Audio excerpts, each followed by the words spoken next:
want you to do a quick thought experiment with me. Imagine a hallway with an infinite number of doors with same-colored light bulbs behind them. Now imagine a person running down this hallway knocking on some of the doors, and no matter how long they're observed, they only ever knock on yellow doors. How much can we say we know about this person? Can we claim as fact that they're inexplicably drawn to yellow light? Can we say that they know the yellow light bulbs are behind the yellow doors?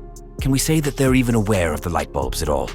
Something I've heard proclaimed as indomitable truth time and again by the likes of historians, documentarians, historical revisionists, religious apologists, and conspiracy theorists alike is that our ancient ancestors somehow secretly possessed knowledge of the natural world not wholly dissimilar to our own, despite their relative lack of technological or scientific advancement.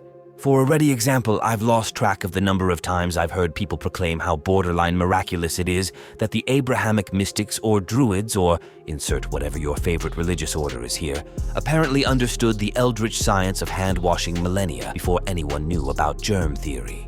Never mind the fact that raccoons, otters, and even rats have all been observed washing their hands, faces, and even their food in running water. The ancient Romans even had basic antiseptic practices in the form of honey and vinegar. Granted, they didn't understand why these things worked to prevent infections, but they did know that patients who received such treatments were significantly less likely to get infected than those who didn't. And here's the real question I want to pose, and make at least an appreciable attempt to submit an answer for today. Just how much did our ancient ancestors truly know about the world? How much could they feasibly have guessed at through pure intuition? And how much did they just happen to stumble upon through sheer chance, or by recognition of cause and effect?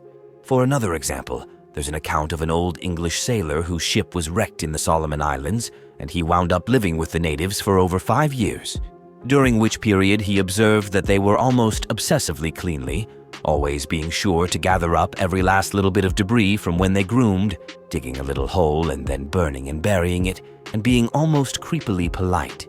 The reason for both habits, he would come to find out, was that inside each familial hut were their ancestral heads, literal shrunken heads of their noteworthy ancestors, who it was believed could be invoked to cast curses upon those who did you wrong, provided you could bring a living sample of the target, a fleck of skin, a strand of hair, a clip of nail, etc. Or, a more recent example, over the course of the book series Paganism Explained, authors Varg Vikernes and Marie Cachet break down the metaphorical significance of classic European myths and folk tales.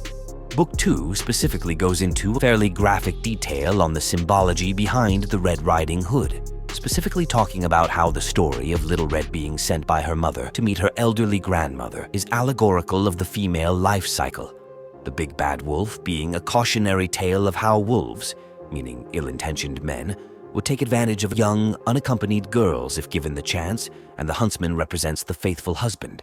The author then goes on, in significantly more depth than I can lay out here, to elaborate how the wolf consuming both Red and the grandmother is a metaphor for pregnancy, and the huntsman tearing the wolf's belly open is symbolic of childbirth.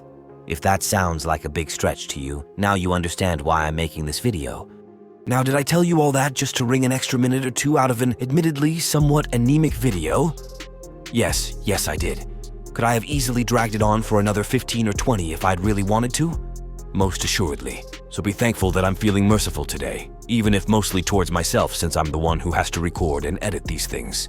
But in any event, I've bored you with this long enough. Let me know your thoughts down below. Come and join me over on Discord for more random discourse like this. Become a channel member or go check out my books if you feel I'm worthy of your patronage. And until next time, as always, stay safe, stay sane, and remember, you can never think too much. You can only think badly.